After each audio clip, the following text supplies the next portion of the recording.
Hair, a thin, flexible structure that grows from the skin of every mammal. Like horns and nails, hair is made mainly of a protein called keratin. Individual hairs have a shaft and a root. The shaft sticks out of the skin's surface. This part of hair is dead. While the biological discussions and topics of hair fascinate me, this video will be about the commercial or beauty side of hair. In this video, I will answer the question, why are hair salons in the Western world, and in my case, the UK, considered expensive? If this topic interests you, please don't forget to watch, like, and share with other like-minded people. And if you can, don't forget to subscribe as I'm on a journey towards 200 subscribers. Okay, cool. Before discussing hair costs and prices, I'd like to mention that I visited my aunt's salon based in London and decided to get a quick protein treatment and a trim to fix my color damaged and growth stagnated hair due to split ends. If you want to visit her salon for excellent haircuts, braids, or any other professional hair treatments, don't hesitate to contact me on my Instagram page and I will link you up with her. And if you'd like me to make a video solely focused on the steps you will be watching in this video, do let me know in the comment section and I will make a part 2 of this video.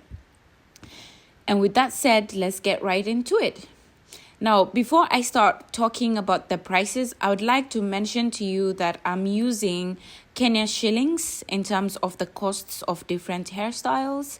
And I'm using exchange rate and £1 to 100 Kenya shillings just to avoid the ups and downs in terms of inflation and economic challenges that we go through around the world. Cool. And with that said, let's get into it again. Yeah. Regular box braids cost about 2,000 to 4,000 Kenya shillings. That's about 20 to 40 pounds. Blow drying costs about 150 to 400 Kenya shillings. Hair and trimming is roughly between 200 to 500. And basic hair color is about 500 to 5,000 Kenya shillings. The highs and lows I've called out depends on the location you'll be getting the service. In my campus days and early career, I got most of my hair done at a local salon or Kenyatta market.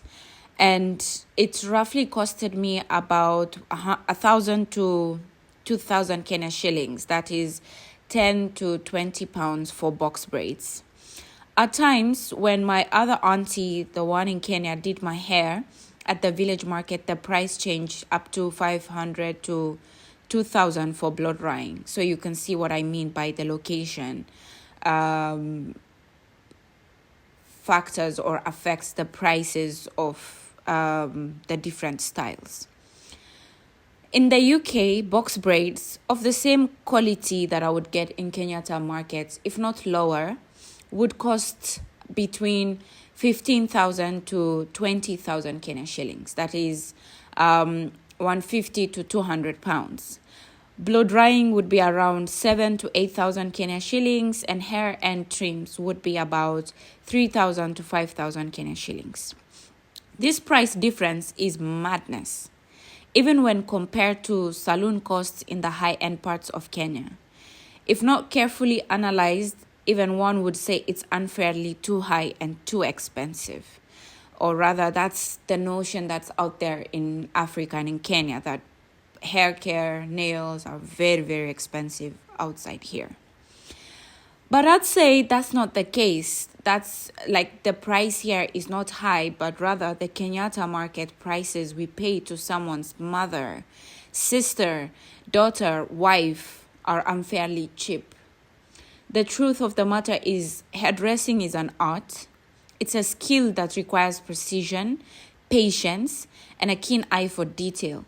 And in the case of the mamas from Kenyatta market, you can add their perfect geometry, speedy fingers, and strong backbones because of how many hours they spend standing to make ends meet. Did you know that since 5,000 years ago, Hairstyles have been used as ornaments and a standard of beauty, and for some, like the case of the Himba people of Namibia in Africa, as a form of therapy. Did you know that most African women can shapeshift simply because of different hairstyles? I, for one, am a perfect example. Lol. I love my afro. It makes me feel free and therefore I'm more outgoing. My braids make me feel well kept and clean, and it's my game on look and character as well. My lines make me feel organic and grounded, and this is when I'm in my DIY character. My straight hair makes me feel, it makes me feel, well, I don't know because I hardly do straight hair, lol. The point is that hairstyle is a form of self-expression. It allows us to express our personality, making it an essential aspect of our self-identity. Our hair choices are an extension of our unique selves, whether through color, style, or length.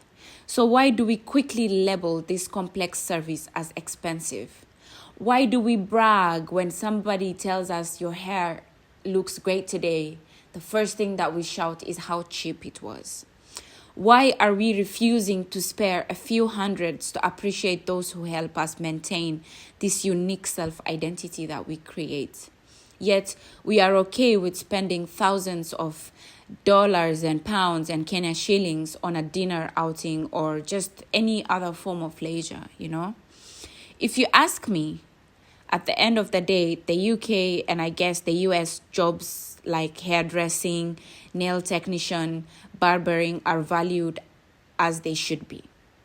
Did you know that if AI is to take over the world today, computer-based jobs, like computer-dependent jobs, can quickly vanish because they are easy to standardize, you know?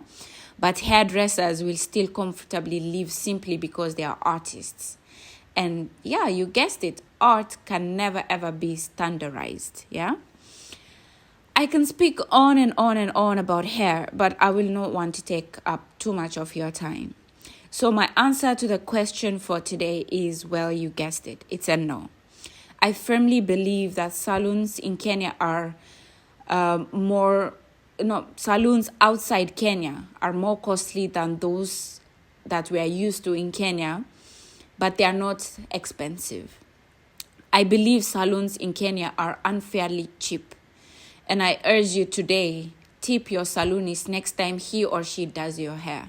Because trust me, if it was easy, you would have done it yourself. And we both know you can't. And if it's not important to you, then you would not have done it at all. And we both know, again, you would not let your hair just be like that. And I believe one day the value of such service is going to be acknowledged and priced reasonably, at least where I'm from, that is Kenya.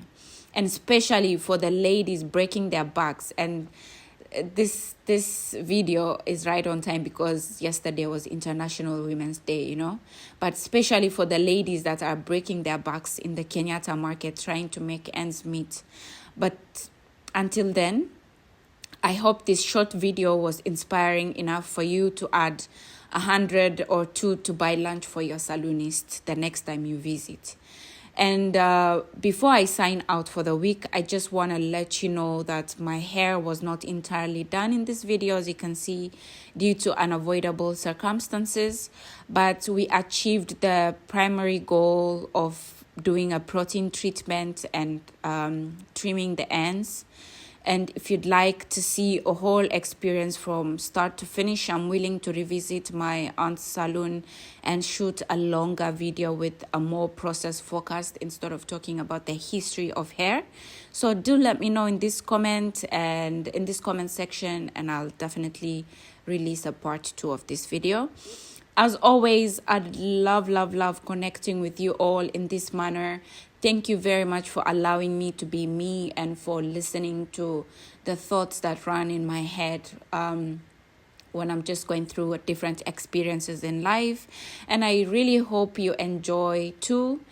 Do remember to like, share, and subscribe. And until next time, cheers!